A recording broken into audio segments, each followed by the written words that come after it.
Wake up, wake up, wake up. This is the Political Brown Kid here, coming at you live and direct. Today, what I want to talk about is because we've been covering a lot of different topics, really, it's the same stuff, just same arguments over and over again. But there's a lot of points that I've been making, and I hope you've been digesting it.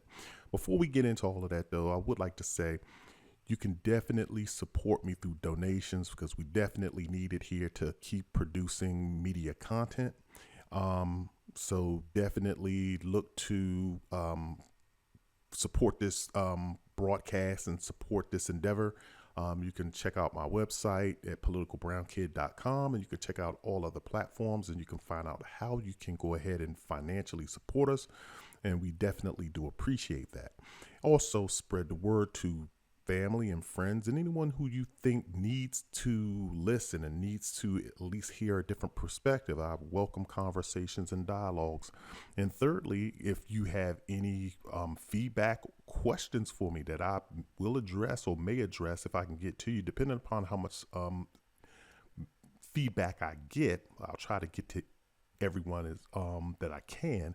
And I'll also try to lump questions into specific categories if people are, asking the same things.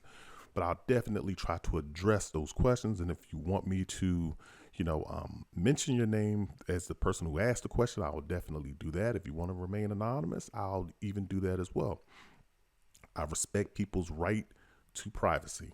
So just wanted to get those points out the way because I do like to engage in dialogue with people.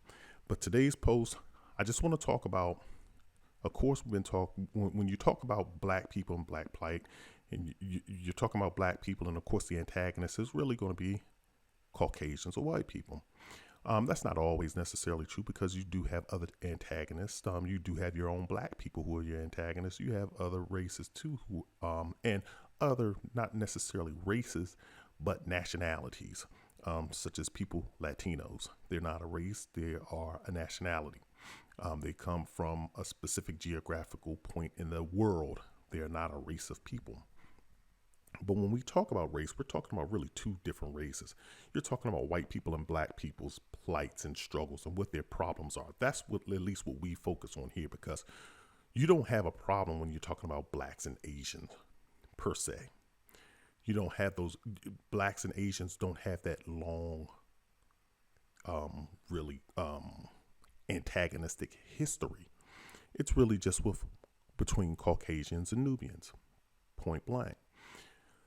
When you look at the state that we're in today, and you see all of these white people and black people trying to fix the problem between blacks and whites. They're always trying to bridge the gap between blacks and whites and say, how can we reconcile? How can we heal? That's fine. I do not have a problem with that. I'm all for that if there can be a reconciliation moment. The problem that I have is that you have two distinct races, Caucasians and Nubians.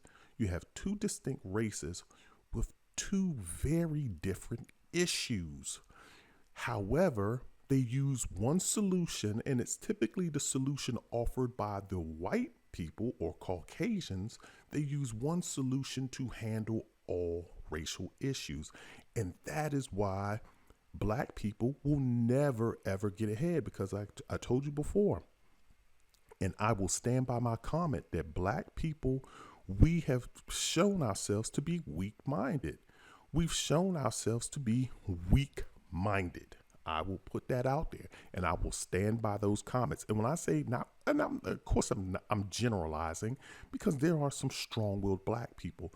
I think Malcolm X is a prime example of a strong-willed black person who had a great agenda that other people negated because they didn't want to follow him for other reasons. And we're going to talk about that. So definitely be on the lookout for my channel to talk about that great failure. But we have some strong-willed individuals, but for the most part, when you talk about in general, the black race is weak-minded because we listen to what white people say and we do it. So I'm going to give you an example. This is the problem. So when we're talking about what white people's problem is, in regards, I'm talking strictly in the context of racial relations. strictly talking in the context of conflict between black people and white people. The problem that white people have is racial. Their problem is strictly racist mentality, a racist psychology. There's something about black people that it elicits or in just this a negative response from them in a lot of white people. Now I can provide suppositions as to why they have those dispositions towards us, negative dispositions, but that's for another thread. We're specifically just talking about two different problems that we always try to use one solution to handle. So white people's issue is racist. We always know that. You can see that from the history of not just the United States, but you can see it from the Portuguese. You can see it from the United Kingdom. You know, the colonization of Africa, the enslavement of blacks.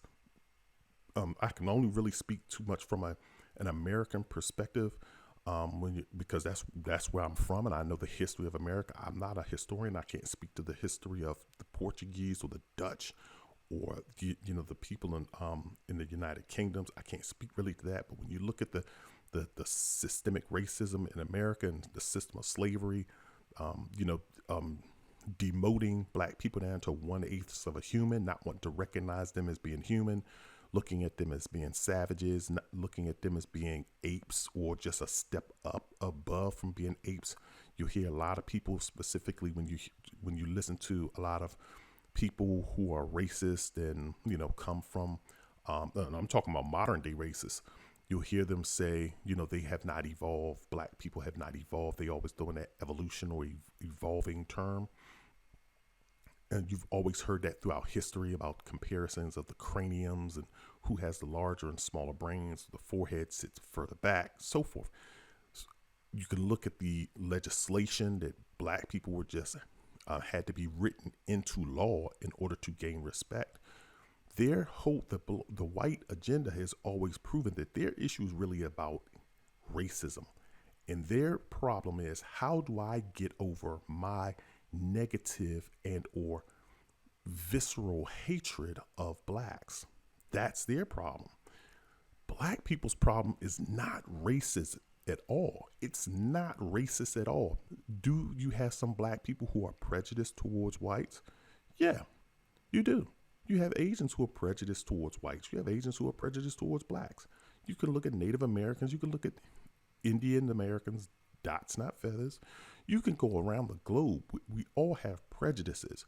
So yeah, there are blacks that have prejudices, but the biggest issue that blacks have is inferiority.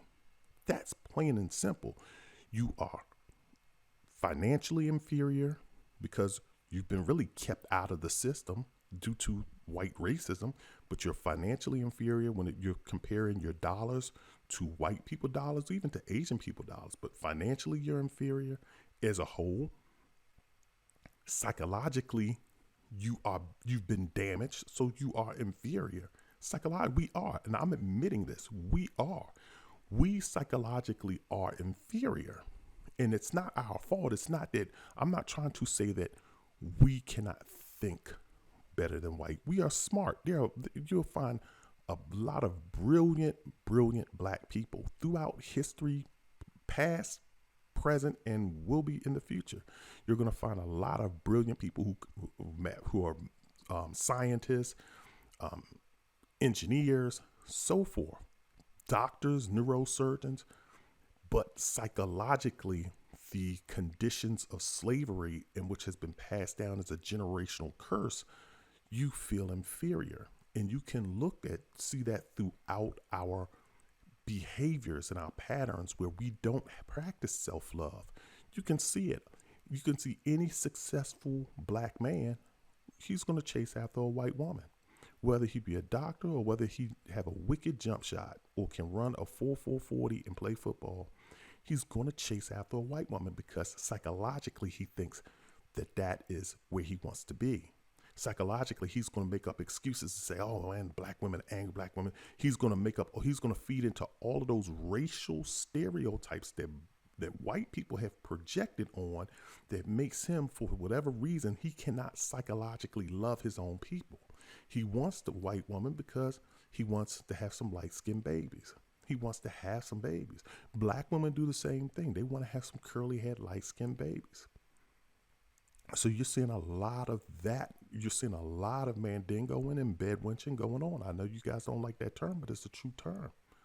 You see it. We run from our own people. That's psychological inferiority. Like I tell people a lot of times, there's a famous, if you watch Game of Thrones has a nice saying in there. And most of you people aren't Game of Thrones watchers. You're probably not. But if you are a Game of Thrones watcher, there's one scene in the movie where this young boy, he's the king, and there's his uncle's a dwarf, and his uncle comes into, and him and the uncle gets into a confrontation. So his uncle's very sharp-minded. His uncle's very quick. His uncle's very witty, and so his uncle makes some kind of witty remark to him, and everyone is like, "Oh, he just put the king in his place." And so the young boy stands up, and the young boy's like, "I am the king. I am the king." And he's trying to declare himself, and he's trying to remind his uncle that I am the king. Well, the third person in that room, amongst other people, is the older grandfather, who's like the patriarch of the family. And he's like really he's the power behind everyone in the room. But, he's trying to guide and groom his grandson to be king, but he's grooming him to do his will. So the room falls silent, and then the grandfather says, "Any man that has to declare himself king is no true king." And that is a very true statement, because people lead through their actions. People follow leaders. You can have any position or any title that you want, but people follow who they follow. And you're either going to have that type of power and authority or you're not. And the reason why I'm bringing that up in this context is because if you look at it all throughout history, Black people have had to have slogans. I'm Black and I'm proud. The slogan is really trying to affirm, I'm a proud Black person, but really they're trying to convince themselves I have pride, because the pride has been during the civil rights movement. Look, their pride was taken away. They never really had any ever since slavery. Again, I told you, white people had you enslaved for 300, 400 years, and then all of a sudden freed you without any psychological assistance, without any psychological help to get you through the 400 years of trauma that you went through. There was no exit plan for slavery besides freeing you. There was no exit plan. There was no 40 acres and a mule, which Spike Lee's company is about, which Spike Lee is letting you, it's a constant reminder to say, hey, I never got that, Or he's probably saying, hey, my production company is my 40 acres. I don't know but Spike Lee, I love the name of his company. But you never got your reparations. You never got your psychological help. So from you think about it, from 1865 all the way up to 1960s through segregation, you had to come up with these slogans to make you feel good about yourself. I'm Black and I'm proud. But you look at our actions today, can you really honestly say that we have pride? As many Black men out here talk negatively about Black women. Gilbert Arenas. Did you read what Gilbert Arenas said? Talking about there's no good-looking, dark-skinned women. I have the post right here. I swear to God, I bookmarked it. And I was going to talk about that in another post, but I guess I'll talk about it now. Yeah, Gilbert Arenas. Poor soul. Poor soul. He went up here, and then now because George Floyd, I tell you, George Floyd has done a lot more for this civil rights movement than a lot of other people. And he did it inadvertently, But he advanced this movement. He made Gilbert Arenas apologize to Lupita. I don't even know how to pronounce her last name. I do apologize, Lupita. But Lupita Nyong'o, I hope I said that right. I do apologize. I don't like to mess people's names up. For colorist attacks on her. He said some very vicious things in some posts. He said vicious things like there are no good looking black women. I think the only black woman he said looked good was Rudy from the Huxtables. I think, and Rudy's a very attractive looking woman. She's grown up to be very attractive. But he just said you have Rudy and probably that's it. And this is coming from a brown skinned man himself. You look at the ignorance that Lil Wayne spits out of his mouth. Listen to the ignorance that Lil Wayne spits out. Lil Wayne is probably the most ignorant creature walking planet Earth. Jay-Z, ignorant. Jay-Z's ignorant too. Jay-Z will chase a light-skinned woman all day long. And I don't have a problem with you chase, because light-skinned women, they are a part of us. They're beautiful. But my thing is, why do we pigeonhole ourselves to say that's all I'm going to date? I don't want to date any other sisters. You think about this in our culture. We try to make it seem like we have pride in ourselves. We don't have any pride. So you come up with these slogans, I'm black and I'm proud. No, you're not. We can't be proud. This is a psychological damage. Then you come up with these other sayings, black is beautiful, I'm black and I'm beautiful, we try to we try to use these terms because we're trying, I don't have a problem with the slogans. Don't get it wrong. James Brown did a great thing with the song Black and I'm Proud. I love the slogan Black is Beautiful because that's our way of trying to do psychological repair to ourselves. I love it. But what I'm trying to say to you is that when you have to come up with these slogans, that goes to show you that you're not there yet. You're trying to build yourself up to be that. White people don't have a slogan because they know. A white woman don't need a slogan. She doesn't need a slogan because she already thinks she's top flight. She can get any man. She already said, I can get any man on this planet. Any black player with a ball in his hand that got a $50 million contract, I can get him. Any black man who raps or sings, I can get him. White women already have that in their mind. And they don't have to come up with a slogan that says, I'm white and I'm proud. Even though, you have these groups, white power, but these are small little fascist groups that are hangers on. The overall mainstream white society, they don't walk around saying white power because they know they got the power. They already have it.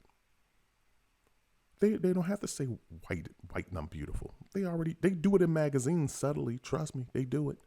They'll let you know that, thin nose and thin bodies are in and, the Euro, they'll let you know subtly, but they don't walk around with those big slogans because they've already brainwashed the entire world that, you have to be like us. But you have psychological damage. I know I took a lot of time, but I talked about financial, inferiority for a little bit, but that psychological damage, you have to understand. That psychological inferiority, you have to understand it.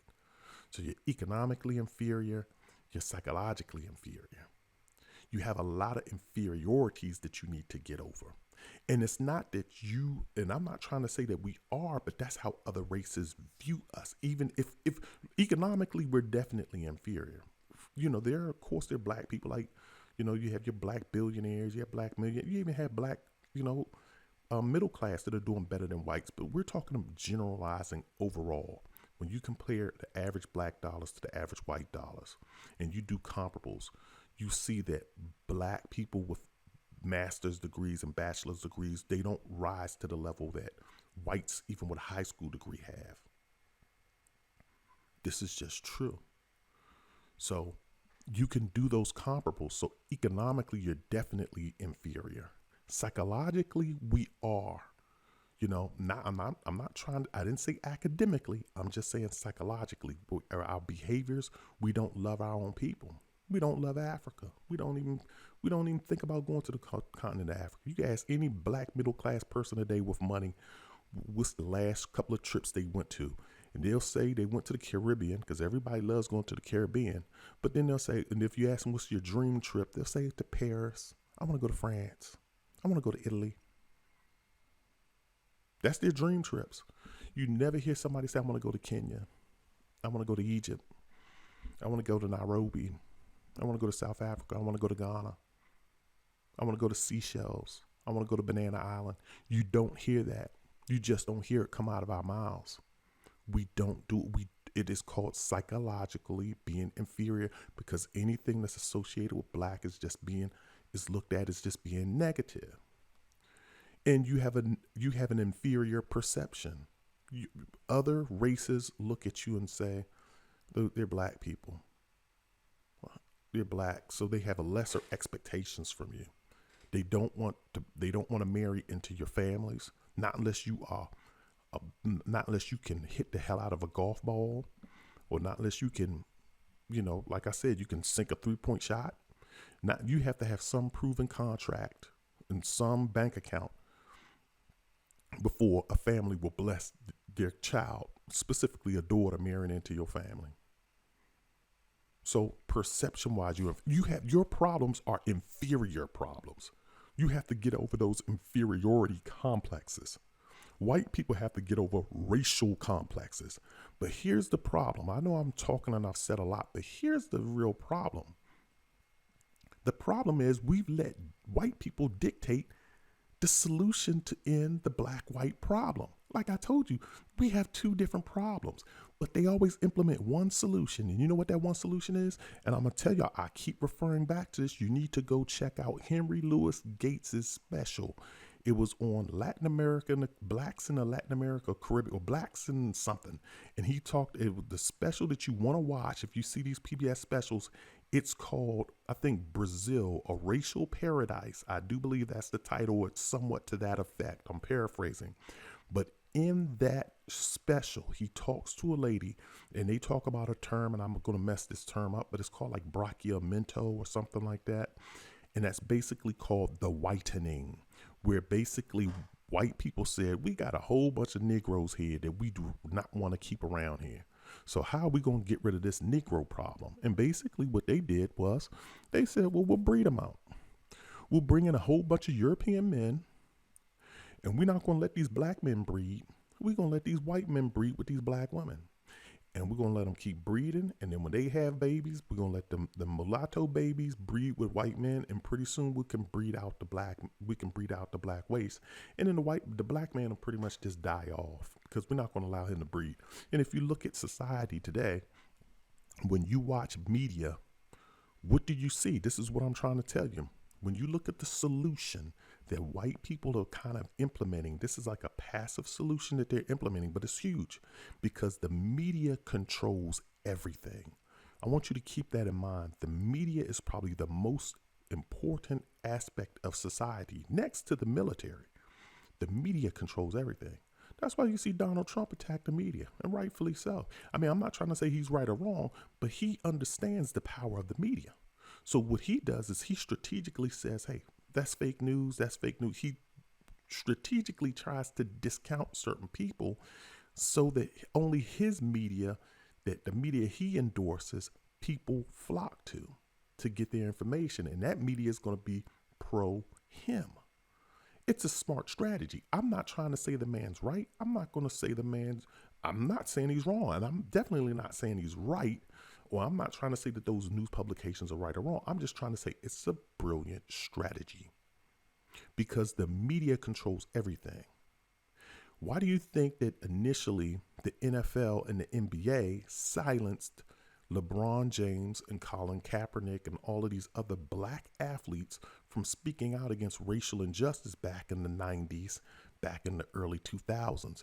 They said, we're not going to have that. You know why? Because they understand that not only black, but they understand that white kids look up to LeBron James. They look up to Colin Kaepernick. And so if these young white kids and these white girls and white men, if they see these people taking a knee and they see LeBron and them advocating for racial justice, they know that they can lose white people. And they know that that the structure of America would break down. We've eventually got to that point. Like I told y'all, George Floyd has changed the game. I'm telling y'all going to get mad at me because I said he changed the game more than probably Martin Luther King. I'm not trying to discount Martin Luther King, but I'm telling you, George Floyd has changed the game because now it's gotten to a point where America said, hey, look, this country's going to burn down. This video didn't look right. Everybody was ticked off about it. And so the media perception, again, here comes the media. So they had to allow these people to protest this time around, but they didn't allow them they didn't allow these athletes to protest in the early 2000s, in the early 90s, because they knew it would fundamentally break down, because the media controls everything. Celebrities control everything. Celebrities control everything. If you become a celebrity, you're pretty much a god. You know everything. Watch the media. The media asks celebrities everything from economics to social issues. They asked them about war. How do you feel about the war in Vietnam? They was asking celebrities back then about the war in Vietnam, getting their opinions. Like, we want to hear what they had to say. We need to hear about what professional people who know about this stuff, Department of State, has to say about this. That's who you want to talk to. But I digress. But what I'm trying to say is, if you look at the media today, so let me get to the point. When you look at the media today, the media basically says this. Well, the problem is racism. Wrong. Number one, the problem for white people is racism. The problem for black people is inferiority. I already told you, perception, inferiority about perception, inferiority about economics, inferiority about psychologically. We can go down the list. So black people's problem is inferiority. White people's problems is race or racism, racist, prejudice. So, but white people say, no, the issue is racism. So how we're going to combat racism is brachiamento, or whatever that term is. I forget, but you go watch it, Henry Louis Gates. So what they do is you watch all of these commercials on TV. I don't care. And I'm not going to name the company names, because to be honest with you, I would literally have to watch TV to write down the commercials. But you watch all of these commercials on TV. What do? They say, number one, I'd say brachiamento. They're going to take the black man out the picture. They don't want to see a black man. So very rare do you see black men. But when you see black families, you see black people paired up with white women. Or particularly you see black women paired with white men in commercials. And she's running around and she got little white babies. Look at the babies. You'll see this black woman, and she's typically a light-skinned black woman, so she has finer hair, she's lighter skin, and she's with a white man, and her kids are white. Her kids are damn near white. They'll throw a little black girl in with like real nice hair. She's even lighter than her mom, and then they'll throw in a little white boy, little white kid. Pay attention to your commercials. They're trying to psychologically train you to say, we need to interracially breed. That's what they're doing. They're trying to get white people to be more accepting of interracial mixing. What's wrong with the races being separated? I don't see a problem with that. What's wrong with a white man loving a white man, a black woman loving a black man? There's nothing wrong with that. We can still have racial respect for one another and even hang out, but why is it that they always take things to the extreme where they have to show you racializing, sexualizing interracial relationships? After that George Floyd thing, and it's still going on today. We've passed George Floyd for a while. They've been showing loving on TV. And if you don't know what loving is about a black woman, again, a black woman loving a white man, and them trying to, them facing their obstacles and getting their marriage, I guess, legal, getting their marriage recognized. I think this happened in Virginia. They've been running that show on TV all day. Then they showed something new. The movie with Sanaa Lathan. Again, a black woman in love with a white man, but she's expected to marry a black man. And in the end of the movie, here comes a spoiler alert, she leaves and decides to marry the white man. She's going to do something new. That's why the movie's called Something New. I'm telling you, the white people's solution has been, let's dilute the race. And all they're really doing is brachiamento. This is just modern day whitening of black people. But black people, your problem is not racial. Your problem is psychological. And the unfortunate part about it is black people have fallen into this bull crap. We've sipped the Kool-Aid. You watch Greenleaf. They'll show you, in a racial relationship, really they kind of hinted at that. That's why the daughters has this real light skinned daughter, the daughter Gigi. That's why her daughter's so light, because she was married to a white man. You watch Queen Sugar. She done left the black man and she dating a white man. You watch The Chi. And this is the trip about The Chi. The Chi was written by or I shouldn't say it was written, it was created by Lena Waithe or written by Lena. I don't know. Lena Waithe is like the head of this show or something, and she's a black woman, LGBTQ, black woman, LGBTQ. She made it a point to write in her show, LGBT relationships. She has a black woman loving another black woman who has, these two black women got married. And this, the other black woman is helping her raise her two kids. She has a black guy, the guy Luke James, I do believe that's his name, played in the New Edition story. He played Johnny Gill's role in the New Edition story. He's now dating a transgender. So she's giving you the full spectrum. She's giving you the lesbian relationship. Now she's giving you a black man in love with a transgender. So she's giving you that. But ask her, did she show you any black man in a healthy relationship with a black woman? She didn't. What she showed you was, if you notice in the movie, she showed you, I forget the guy's name, but he's the guy, the little sneakerhead, the little cool guy. He was hanging out with the guy that ran the food truck, and now he's basically taking over and running his own business. But she showed you his mother. She was in a dysfunctional, first she was a single mom out there by herself and lonely. Then she started dating the guy in the neighborhood who was the neighborhood drunk, who also has psychological and issues as well as alcohol issues. His relationship falls apart. Now she's in love with a quote unquote Hispanic man. See, but then I guarantee you they'll justify the writers. I'm gonna hold Lena Waithe accountable because it's your show. But her and the writers will basically say, well, he's a minority. He's a Hispanic. He's a white Hispanic. There's no such thing as a race of Hispanics. They are a nationality. He is a white Hispanic. They didn't show you a Puerto Rican man. They didn't show you a Felix Trinidad looking type man. They showed you a white man on TV whom now she's in a healthy relationship with, it seems. At least that's the way the latest season ends. But she's in a healthy relationship with him. She couldn't be in a healthy relationship with any black man, but now she's in a healthy relationship with him. So this is what I'm trying to say. And this is what I'm trying to say by being psychologically damaged. Lena Waithe made a conscious decision to show you a healthy lesbian relationship. She made it a conscious issue to show you a black man loving a transgender woman, but she couldn't show you a black woman being loved and treated respectfully by a black man. So, but I'll move on. But what I'm trying to say to you is this: black people have grasped onto this to the white man's notion that interbreeding is going to solve our problems. Your problems are way deeper than that. We have, or should I say, when I say you, I mean we, because I'm a part of this. We have colorism issues.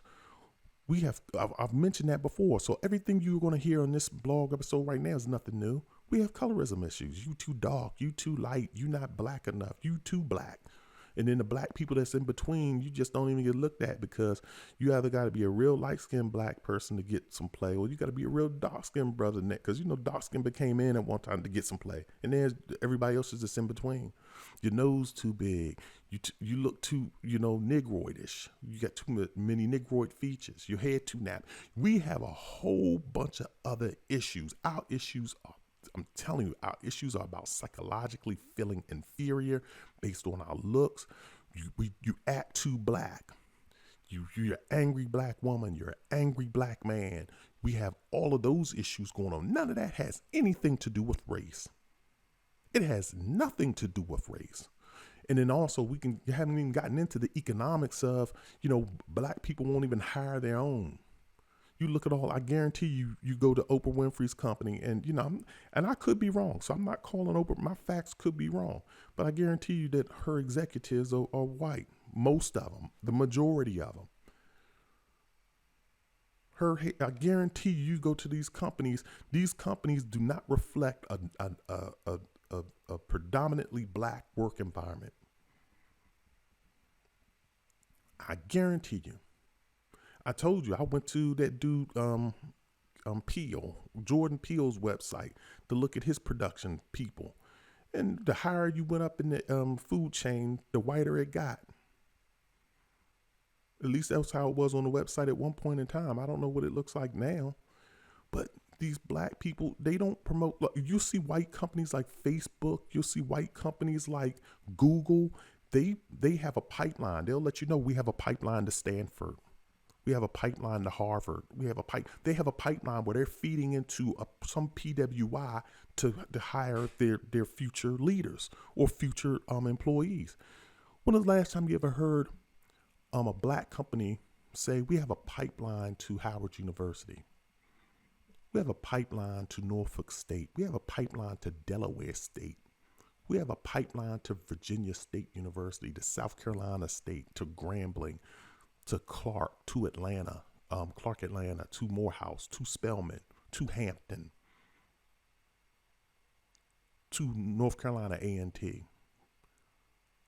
When is the last time you've heard a black organization say that their pipeline, they hire their pipeline and their interns, all of their future employees come from this HBCU because we have a pipeline to this university? You don't hear it. So, I can go on and on and on, but like I'm trying to tell you guys, you have two different issues. White people's issues is racist. Our issues is inferiority, whether it's psychological, whether it's economic inferiority, psychological inferiority, whether it's a perception inferiority from other races, which we need to say, what's the solution to getting over these inferiorities? We don't need to grasp onto white solutions of interbreeding, making, light-skinned babies and interracial babies and, breeding out our blackness, because all that does is create further discord between blacks and blacks. It just creates the whole colorism thing all over again. I'm telling you. This one guy, I think his name was Rashard. I forgot his name. He runs Color of Change, and he was on, I think, MSNBC or CNN recently. I had taped it because I wanted to reference it, but he was basically saying that he's been, his organization has led the charge in ensuring that, companies or, these production companies and shows, I think he said he was successful in getting Cops canceled. I could be wrong on that, so don't hold me to that. But he was influential in, getting some TV shows either canceled or having them change certain things within the show to reflect, because it was reflecting, I guess, negative stereotypes or something. But it was basically dealing with cop issues and I think stuff like that. I could be wrong, but not once did I hear this man say, and I think his name is Rashard. I think he's a gay, or he's a part of the LGBTQ community. I do believe, I'm bringing that up just because I think that he's advocated for that in these Color of Changes too. I do believe that he said on television, on MSNBC or on CNN, but not once did I ever hear him say, you know what, we advocate to show black love in commercials or black love on television sets. Why can't you have a healthy black relationship? Why do they always have to, put us in interracial relationships when they show us on TV? Shameless. They got one black girl running around, just banging the hell out of a white man. She couldn't have been in a healthy black relationship, been the black family next door.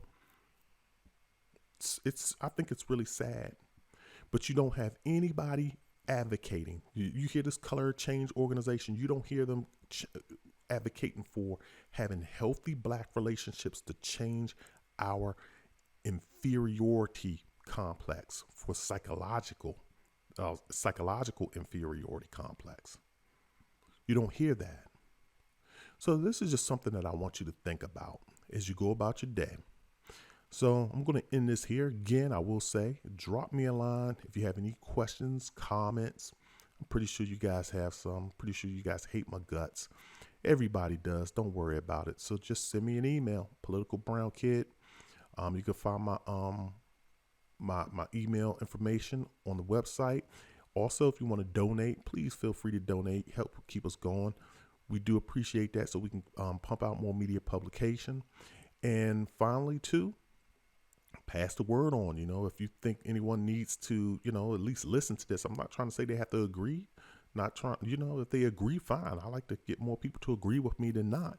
But if you just want to have a conversation with someone, play them these, turn them on to my publications, and see if y'all can have a healthy discussion around that, or have them contact me, and I can address any and all questions and or comments that they may have. But again, this is the Political Brown Kid. I'm out of here. Peace.